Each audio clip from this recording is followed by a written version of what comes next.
so much to go through in this one update.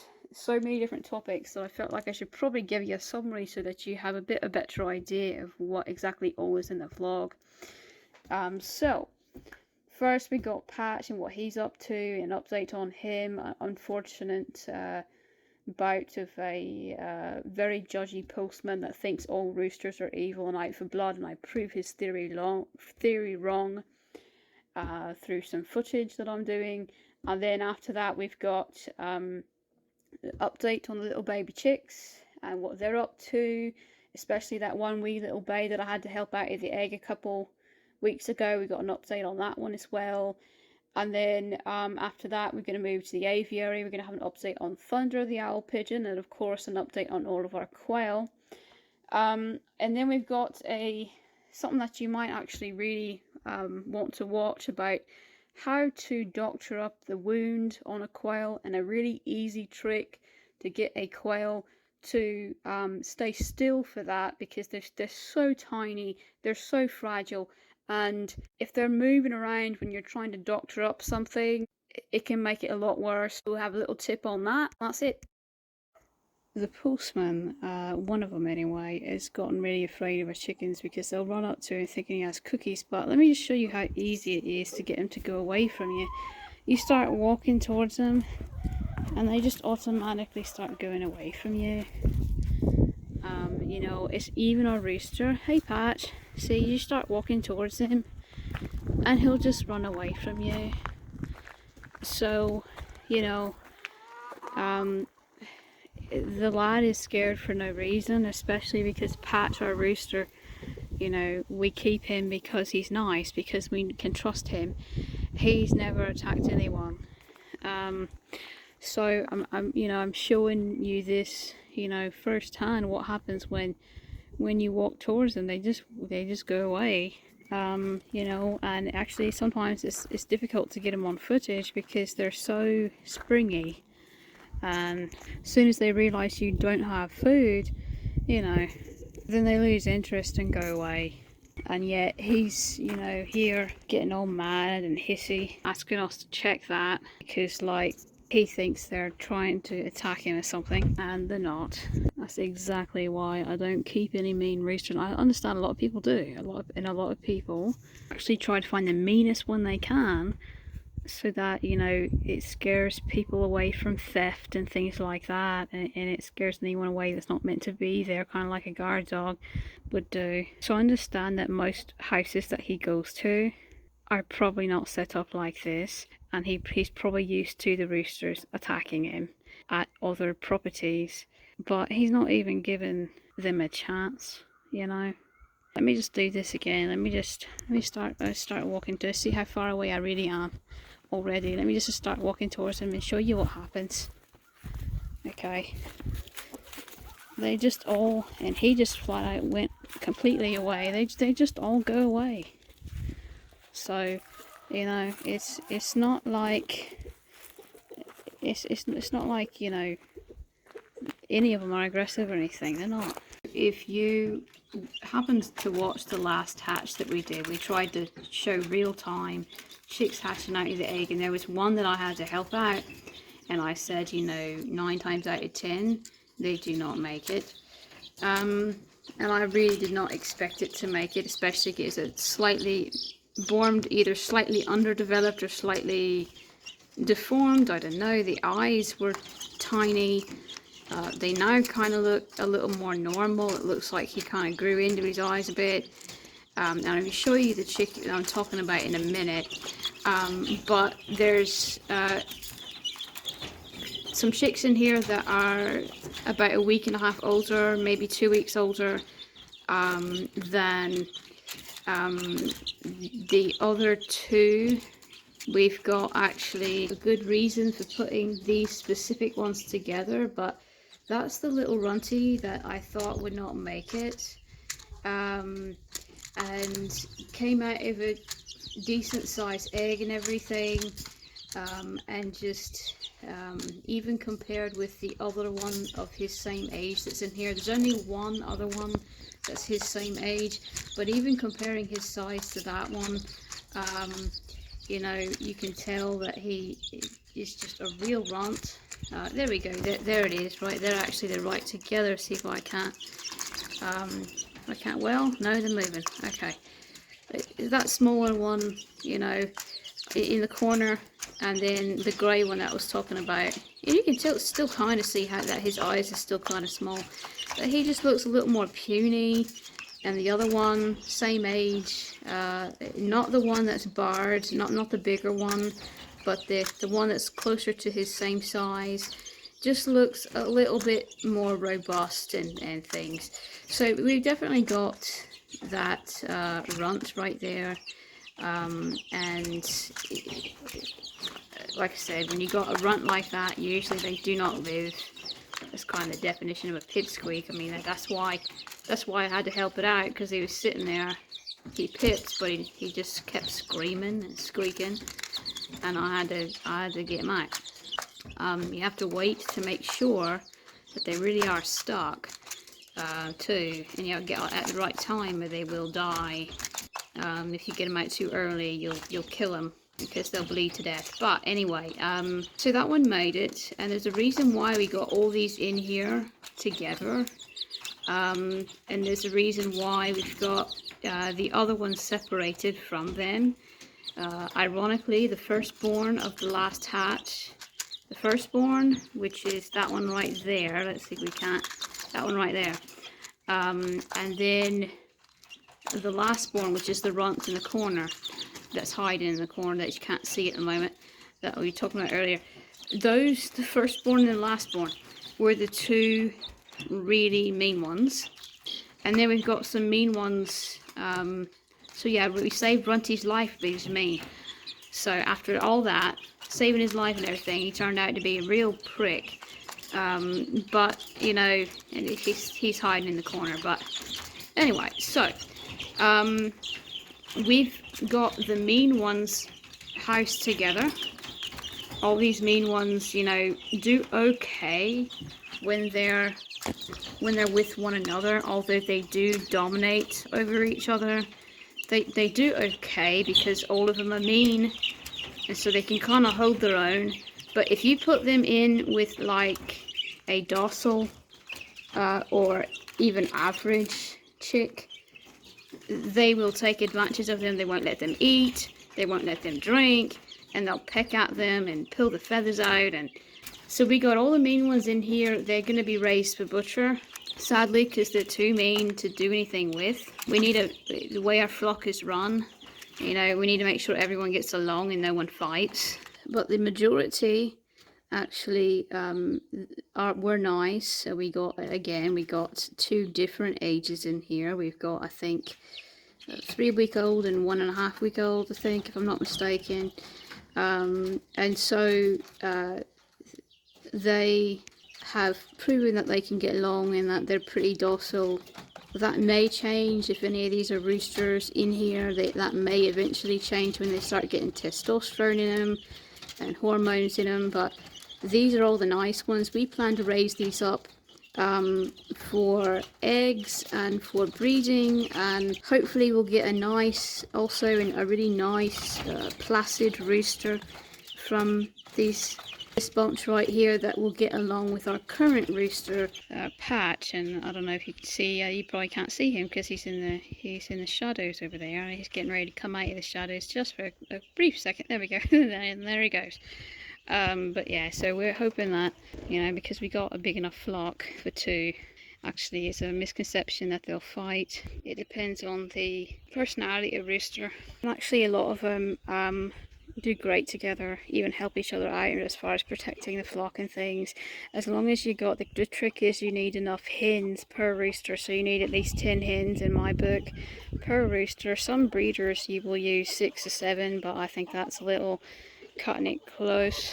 So if you've got a flock of 30, you can have 2 to 3 roosters, preferably 2, just so there's plenty of hens to choose from. And as long as they're nice, as long as they got a good personality, they don't really fight at all. They just know which hens are theirs, and sometimes they even share hens. You'll find that the case a lot when they grow up together, like as brothers. they've known each other their entire lives, especially then they're likely to even share the same hen and not care. But definitely, you know, you do have to make sure you test their personality before you just throw them in there, because if you throw them in there and not know, you know, that's why I watch them from little tiny wee bays, because I want to make sure that I know what their personality traits are and how they handle the testosterone, especially once they start to get older. As it's getting warmer and the ground's unthawing, they're taking some dust baths and searching for insects and things. And our quail are starting to crow and lay eggs again. It's about a month early, but it's been such a mild winter, or I should say mild end of the winter, because the beginning was actually quite nippy. But it's been such a mild winter that we're already getting eggs from our quail. Also, the grass inside the what we call quaviary or quail aviary has really just sprouted, and really you can barely see the quail now in most of the areas. So it's growing back in most of the areas. Some of the areas that I treated last fall, autumn, is not grown back yet. I had to treat for invasive weeds, like I was saying, so there's a lot of those patches you can still see that are barren, but it really has filled in overall quite nicely. The quail have been enjoying their various little tunnels that I kind of set up for them. You see them in there a lot now. Thunder blows up her coop with a bunch of feathers and things and lays some eggs because she's actually going broody. Thunder goes broody every season. Unfortunately, none of her eggs are ever going to hatch because she's the only pigeon in here. But you know, she's actually pretty good about it. She just when she realizes that they won't hatch, you leave them in there for a little bit, and when she realizes they won't hatch, she's finally like, okay, you know, whatever, I don't care that much, and she leaves the nest. So just kind of have to, with her, it's better to just let it kind of cycle out like that and let her realize. And we do have a few fake eggs in there for her so that the old eggs that she lays don't go rotten, you know, and we'll just let her think, you know, whatever she wants to think, and whenever she wants to give it up, she'll give it up. We got a lot of new quail that hatched late last autumn, and they've never been tested in the breeding season, so that means that we've tested, you know, their personality off season to make sure that they got along with everyone. And actually late winter we actually did a pretty big you know, sweep through to make sure that we got all the mean ones, and they were nice and tasty, let me tell you. But I knew that I wouldn't get them all because you know, a lot of them, like I said, this is their first breeding season, and a lot of them you're not going to necessarily know what their personality is. You know, quail are not as predictable as chickens are, because the breeding season is a legit season. With chickens and a lot of other poultry, the breeding season's basically year round, and they might amp up a bit, you know, in the warmer months, but you know, you can tell, you know, what a rooster's personality is going to be right off the bat, whereas with quail you have to wait until those hormones come back in spring and summer to see what they're going to act like. They can be the sweetest, nicest little roos until it comes breeding season, and then all of a sudden they're just, you know, like a bat out of hell. So you really do need to monitor. A lot of people say, well, I don't know why, they were nice forever and now they're mean. Well, that's why. A lot of people don't realize just how much their hormones change per season. You can keep a lot of ones together that you in winter time that you would never be able to keep together in breeding season. They're a lot like deer in that way. So here comes the fun part. We have to just kind of sit and watch and wait and see who's doing the bullying. We've got a couple quail with some not so fun raw spots on their head that need to be attended to.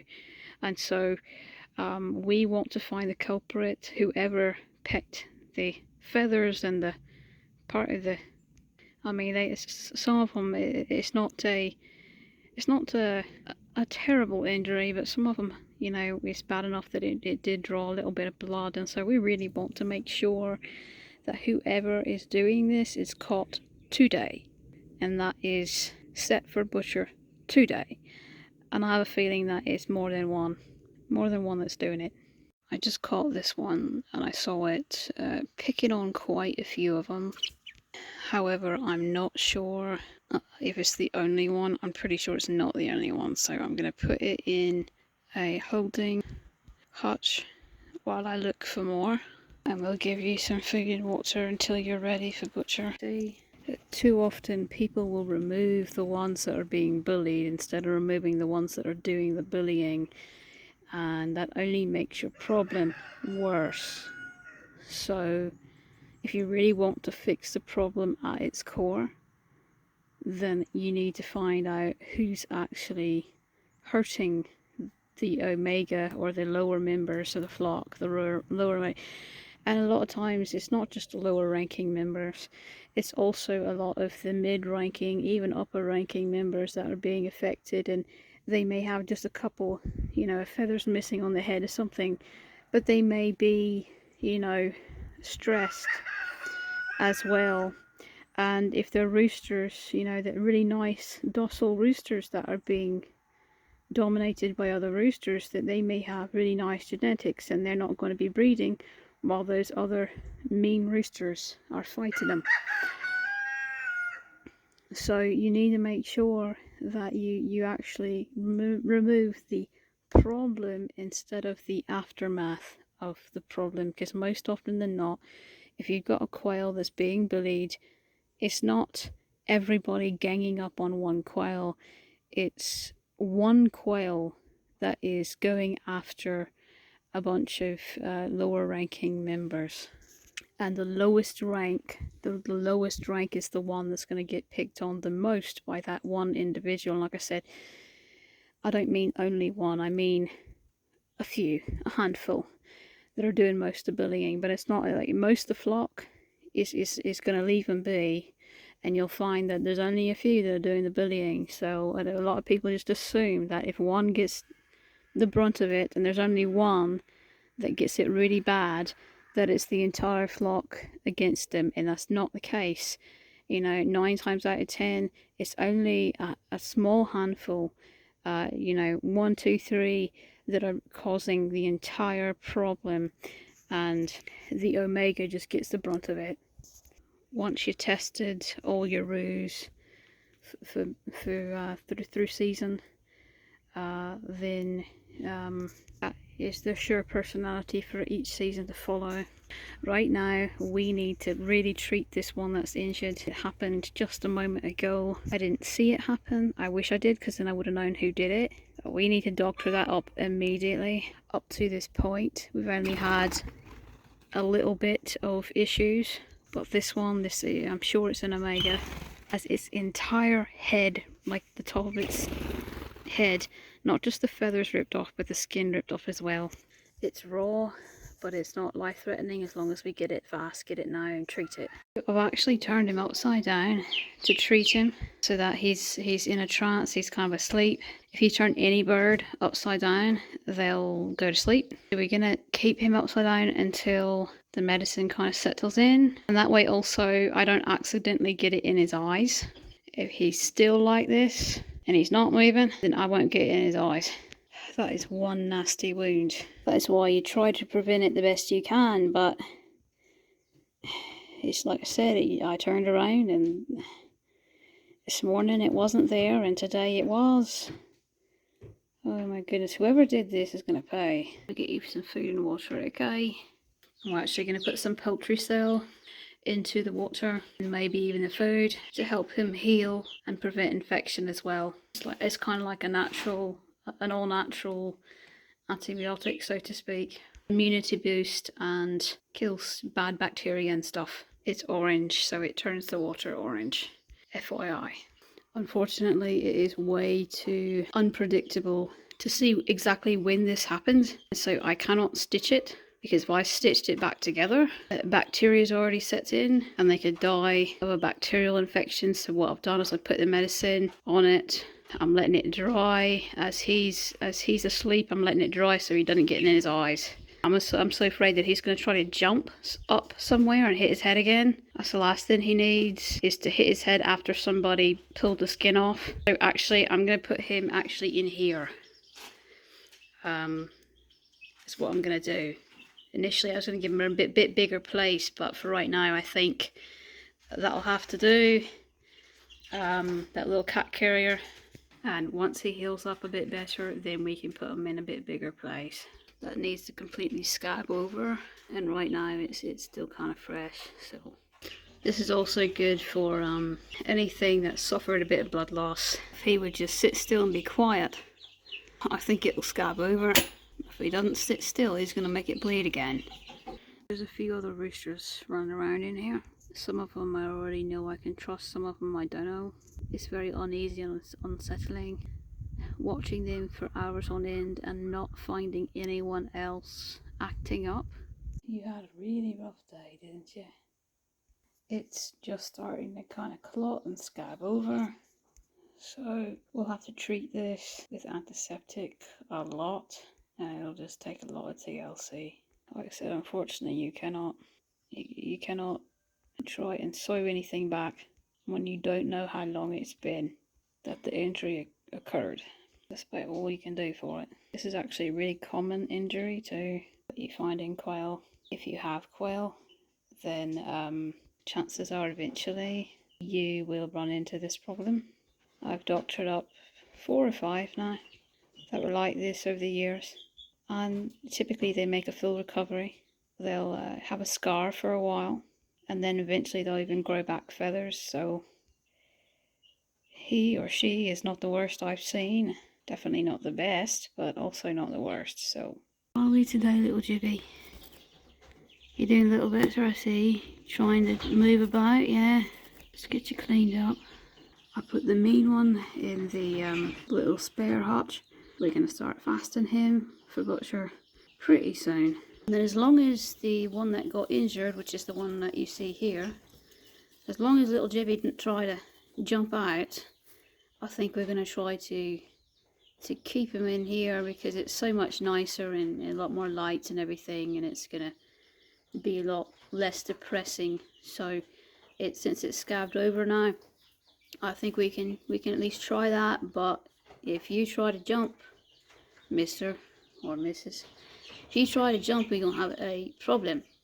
So again, that medicine in the water turns it a little orangish brown, so it looks nasty, but actually that medicine in the water is what's going to help with the immunity boost and all of that, and they correct the anemia from any blood loss and everything. You're going to be just fine. I know you're a little lonely in there, but you're going to have to, for a couple of weeks, you're going to have to lie low, okay? Alright. No, don't waste the medicine if he wants to drink out of that one. And then if he doesn't, then he's got something he's more used to, more familiar. Sometimes birds, especially sick birds, won't go for stuff unless they already recognize it as a familiar, and they're used to being fed out of these things more than they are out of that. Now, with a healthy bird that's not out of it, you don't need to worry about that. But sometimes they can be a little in shock, and it's something that's more familiar to them, they're more likely to go after first. That's another reason why I wanted to, as soon as possible, get him in a much bigger place with a lot more light and make him feel at home. They're actually raised in these, you know, several different ones of these as chicks, so it should be quite familiar to them. They'll remember places that they were raised as chicks, and it'll feel more homey to them. So that's what we're trying to do here. I cleaned you up as best I could. The thing is that it did scab over, but now there's this big nasty scab that you're going to have to let mend. It's going to have to stay on there, because that's the only thing holding his head together, really. So while it looks unsightly, that scab is what's preventing him from bleeding out. An entire piece of his skin on top of his head was missing, not just the feathers but the skin. So now the scab is acting like the skin, basically. And I say in about a week or two, the skin will start to grow back and that scab will come off.